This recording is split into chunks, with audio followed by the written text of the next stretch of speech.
This is I Love Black People Radio on HUR Voices, Sirius XM Channel 141. I Love Black People is more than a radio show. I Love Black People is a call from our ancestors to protect us from racial profiling all across the world. Go to iloveblackpeople.com and become a member today. Membership empowers you to live fearlessly and protect Black people globally from racism and xenophobia. Join us today and become a member of our global network with an online global green book with Black-owned and Black-friendly businesses to protect you and your community. Membership is free, and with you, we will become 10 million strong worldwide. I am because we are. And welcome to another wonderful episode of I Love Black People. And we have someone who's been on not only before, but literally before all this started. Someone I've known since the Howard days, since the all kind of days. And to have her here in this capacity is just a treat. And I think you're all going to enjoy because she always brings such a very enlightening perspective on something that's oftentimes a difficult topic. And that topic is blockchain. Welcome, my sister, your sister, the good sister, Cleve Mesidor. Welcome to I Love Black People. Hello, hello, hello. Thank you, Sinclair, for having me on. I'm thrilled to be with you and your audience today and excited to talk about all things crypto.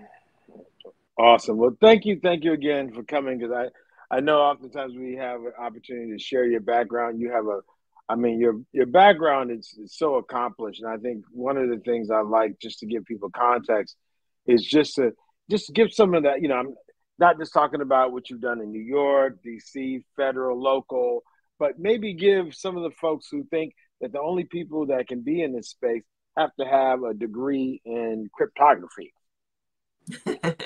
Yes. Well, my path to crypto was not traditional. Yes, I come from a public policy background. I worked on Capitol Hill and then in the Obama administration. And I love to tell the story that it was actually in the Obama administration that I first learned about Bitcoin through you. In 2013, Sinclair had a Bitcoin project and he needed a press release for it and asked me to help with the press release. Never heard of Bitcoin, helped with the press release. Of course, had to do some research. And I have to tell you, Bitcoin did not excite me at the time, but it stayed in my radar. And then all of a sudden, Bitcoin was everywhere. Then I saw this movie, Dope. If you haven't seen it, you should see it. It came out in 2015, and it piqued my interest again. And then around 2016, the conversation opened up beyond cryptocurrency, beyond Bitcoin. And we started talking about self-sovereign identity and intellectual property protections. And I remember calling Sinclair and asking him, well, what is a blockchain? Can I create my own blockchain? And so I went down that rabbit hole to learn as much as I could. And in 2017, I moved to New York City and got immersed in the New York City ecosystem and left politics. And since the spring of 2017, I've been working in crypto full time. And I didn't have a finance degree, a tech degree. Quite frankly, most people who came into the space, they came to the space because of a revolutionary spirit, of an understanding that our economy is built on sinking sand, and that the centralized institutions that are entrenched are failing us, right? And we needed new tools and new resources. So, the crypto is a interesting place with all of these people that, quite frankly, mostly have nothing in common other than the fact that we agree the system has to change. So it's been wonderful 6 years later to be part of this industry. Wait a minute. You know what? I think I remember something, and this is why it's kind of timely. I also remember you giving your story about being a Trekkie. And I think with the passing of our sister, I gotta hear your Star Trek. You gotta give me a Star Trekkie thing just to kind of go with the theme, because I remember hearing you somewhere you were interviewing talking about that and the passing of the sister. We gotta touch that. Yes. Oh my God, I can't believe the world has lost Nichelle Nichols. Obviously, I'm butchering her first name, as most people have, but everyone butchers my first name. But it's interesting because, she was such an iconic figure. Most people do not realize that the TV show Star Trek was only on for 3 seasons. Not even 3 years, 3 seasons, right? No, wait, no, hold, stop, please. I was this years old. It's no way Star Trek was longer than 3 years.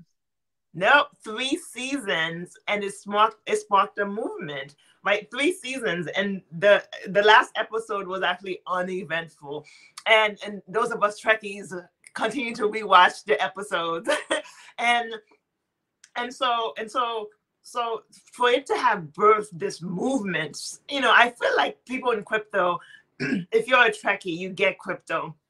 Because again, a TV show that was on for 3 seasons, that was controversial to have so much diversity. And it was controversial to have a Black woman, as part of the lead team. And, Nichelle Nichols talked about how, she was ready to leave the show because she didn't feel she was getting enough screen time. And it was Martin Luther King who told her, we need you. We need you there to be present. And she wanted to go to Broadway, but she realized that her place there made a difference. So today, a lot of women talk about taking up space, right? AOC talks about taking up space, but she took up space. Like, not only did she take up space, she literally went to space afterwards. And many people don't know that after she left the show, after she did the movies, because after just 3 seasons, movies followed, and today we have this whole Star Trek franchise. But she actually worked with NASA. She actually took on a role to help recruit women and people of color to NASA as astronauts. And today there are all these astronauts that credit her for coming into their communities and encouraging them because they saw her on Star Trek. They wanted to take up space, and she said, hell, NASA said for me to help them. I'm here. Come on board. So she was such an inspirational figure. Her footprint is on so many people and so many things. And that is the beauty of, true revolutionaries, right? They made the impact, right? And they planted the seeds, and they're going to continue to keep growing. Wow. I mean, you really that was such, thank you, first of all. Thank you. And just the perspective. And I got to put a bookmark on that. We got to do something related to that for the summit. I think what you're bringing up really, I think us acknowledging our communities, heroes for what they've done and not have it. Now, I'll say this now. I'm over the top because I saw some of the episodes. I didn't know it was 3 episodes. Like you said, it wasn't even 3 years. It was 3 seasons. 3 seasons. 3 seasons. So I saw how they try to play up that the big deal about her being on the show was she kissed this white guy, and I was like, "Are you gonna tell me that was like? You really think that was why we thought this was so monumental?" But look, these white men been kissing on our sisters all the time. That's not thrilling me. I mean, the points you just laid out, that's what I'm trying to say. How we get objectified. Everything you just said about her that was awesome. It kind of relates to even crypto and the things that people like you and other sisters that in the space taking up space, and then you said she went to space. That was kind of okay, clever, Cleve. We got you. But it all was like, I mean, anyway. So we only got a certain amount of time. We got so much to cover, and you're always a treat. So I just want everybody to get the treats. No, I think what you just said links back to the Blockchain Summit and why it's important, right? Because she had a story, she had a footprint, and since her passing, there's been all of these stories told, and the emphasis on, her first kiss with, Captain Kirk on television. And for some communities, that was game-changing. But for our community, it was the fact that she actually, again, was present, but also she followed on and went to actually create a pathway for Black astronauts to exist. So we have to tell our own stories, and we have to make sure that we are, you know, we are creating a true legacy. And I think that's the beauty of the Black Blockchain Summit, right?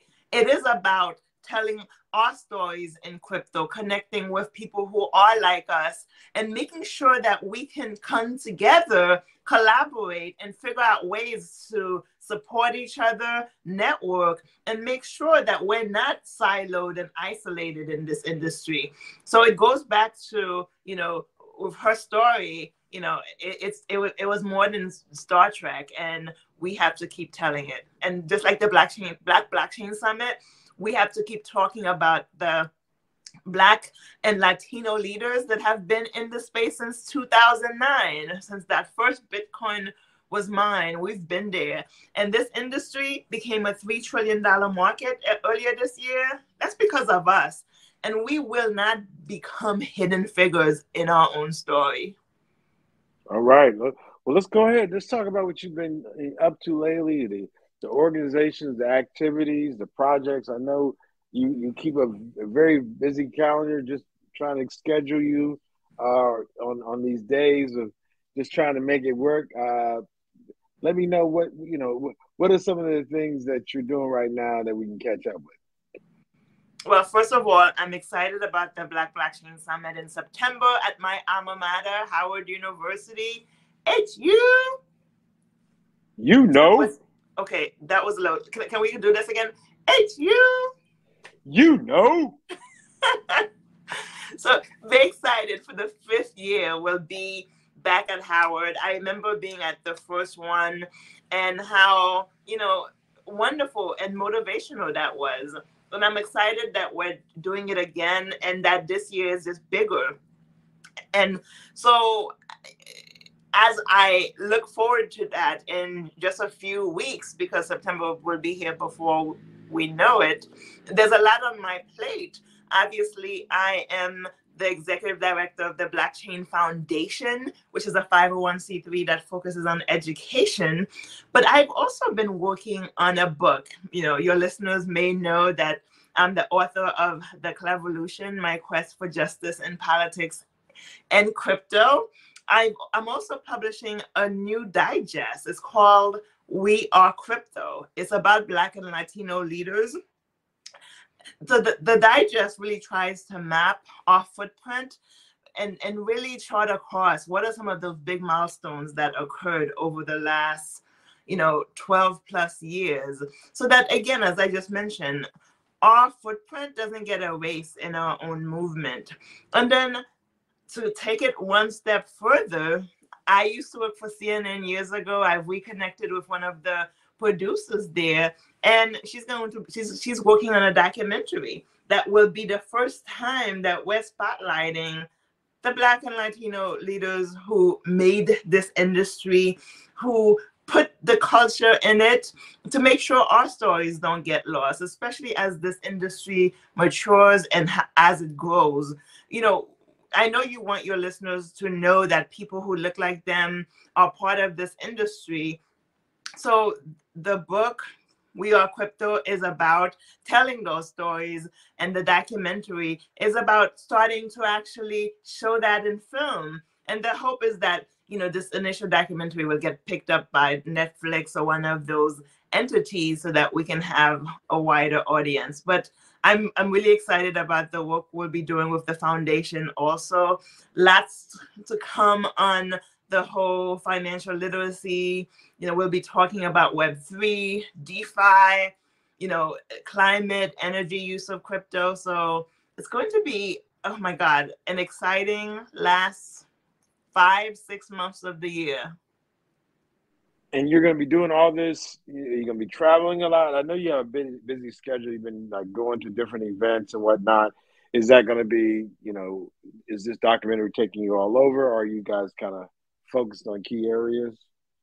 Yeah, so, there's a lot of travel that continues for the Blockchain Foundation in terms of going to conferences.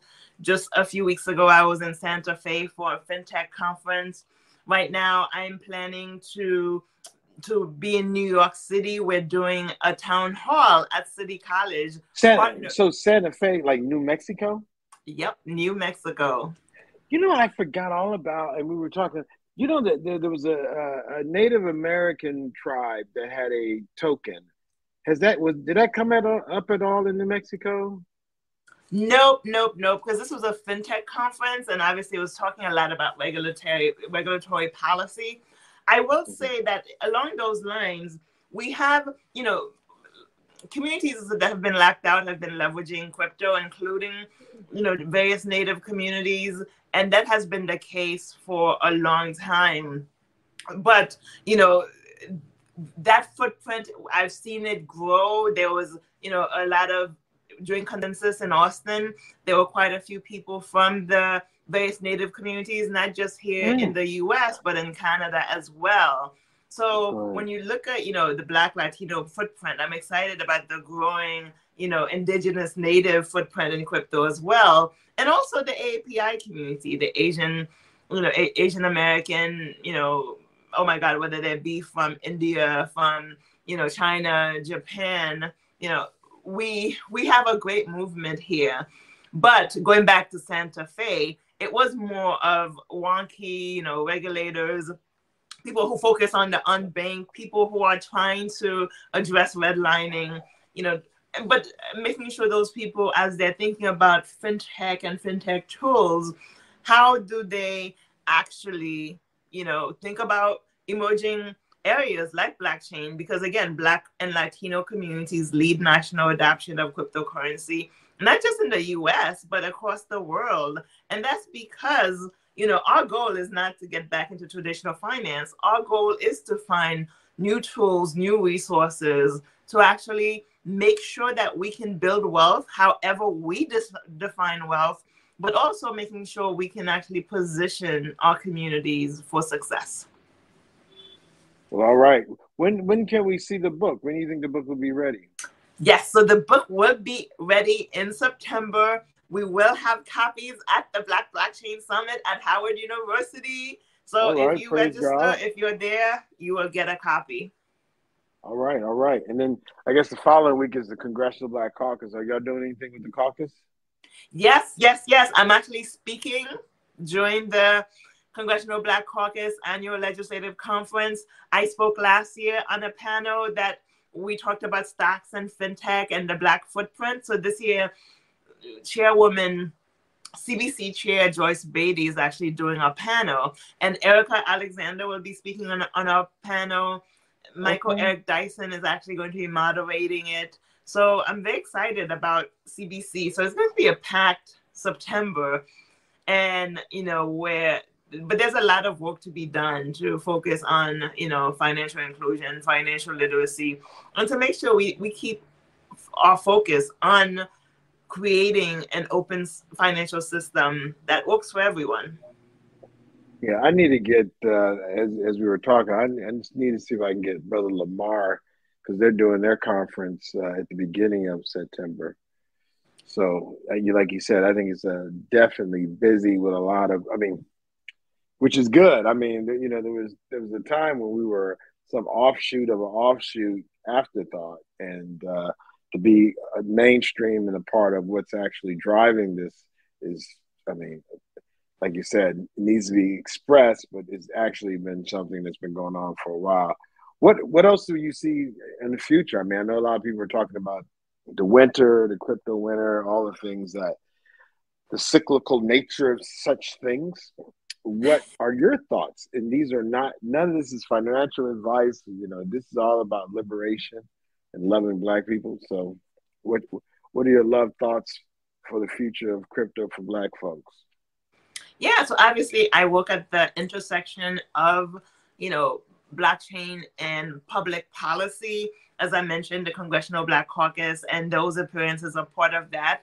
But there's a lot going on in Washington that, Black and Latino communities should be very concerned about, should be a part of.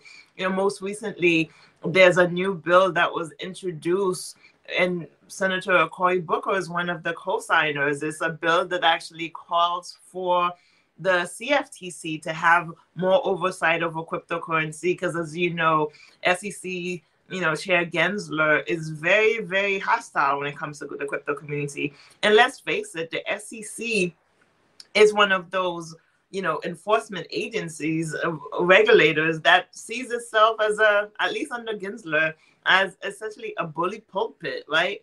And so as the space is growing and as we're looking at regulation, we need regulators and agencies that actually can have a conversation about financial inclusion, financial literacy, and engage different communities. And we know the SEC, at least under Gensler, is not that agency.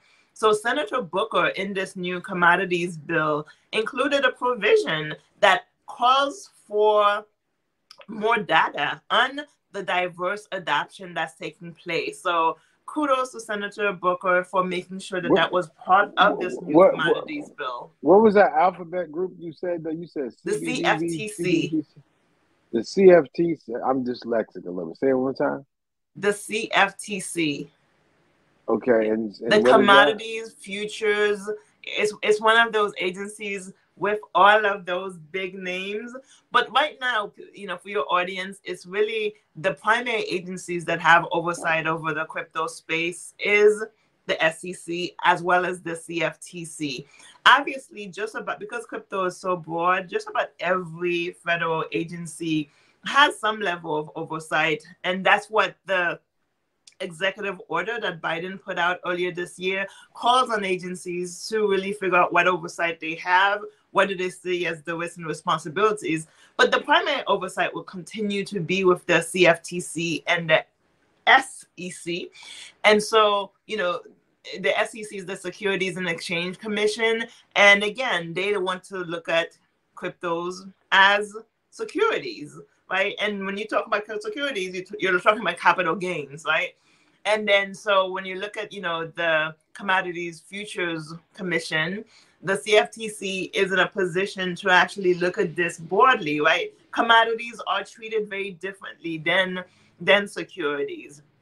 So we want to be able to have the industry grow, and we want to be able to have an honest assessment about these assets, right? Whether they be NFTs or, tokens like, Bitcoin, or even, what happens in DeFi in terms of some of that, yield farming. We want an agency that can really look at this from a perspective that is not punitive, that doesn't see everything under the sun as a security, but can actually honestly see how can we regulate. And, for your listeners, this might sound a little ridiculous, right? But it actually is not, right? We know that when Bitcoin hit $20,000 in December 2017, the IRS started paying attention. And the IRS said, hey, are you paying your taxes? And people should know that the IRS treats cryptocurrencies like property. Right? So it is property. You're paying your taxes as property. So the CFTC looks at cryptocurrencies as commodities, right? Which are different than securities, which is what the SEC looks at these. So how you look at these assets determine how you regulate them, right? And so it seems like an extreme escalation to go from digital assets to securities that, so imagine, an NFT creator creates an NFT, and all of a sudden, instead of just selling the NFT, they're distributing a securities, and security laws apply. And before you know it, they're getting an enforcement measure because they violated some, SEC security law. That just doesn't make any sense. Well, I tell you what does make sense is that you're kind of giving us a perspective. I think sometimes we get caught up in the tech of it and not kind of bring down how the policy, we're in midterm elections coming up, and they say elections have consequences. I'm not going to debate that, but literally the fact there's an intersection like IRS, commodities, securities. I think those are three different places, and people are getting in, and we need to make sure that they know more about what they're getting involved in. And I think if that getting to know more makes them better citizens, if it makes them better at being involved in the world around them, be it crypto or not, I think the lessons and the education that you're sharing is beneficial. So with that being said, so we can go ahead and wrap it up. And I know your busy, hectic schedule. Give me some of the things that you would like to leave the audience with, and how best for them to catch up with you. Yeah. And so I'll leave on a controversial note. So last week, the House Financial Services Committee, Chairwoman Maxine Waters, CBC Chair Joyce Beatty, they sent a letter to 20 blockchain companies, and they asked them for their diversity data by September 2nd.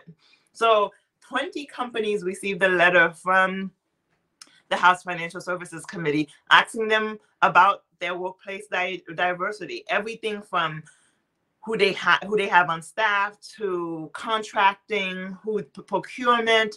And so that's really important in this space of, as we assess this industry, we know that this is the future frontier. We're at the starting line. But if we want this to be an inclusive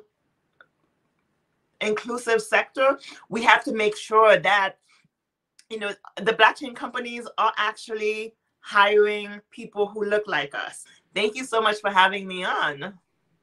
No, thank you, sister. And as always, end this with, and it's so true with you. I am because we are, and I definitely wouldn't be me without you. And I'm very grateful. Thank you for so much. And I know our audience is also grateful. Thank you, sister. I appreciate you. Thank you.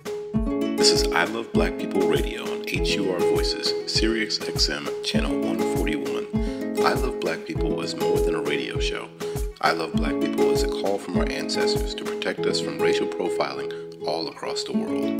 Go to iloveblackpeople.com and become a member today. Membership empowers you to live fearlessly and protect Black people globally from racism and xenophobia.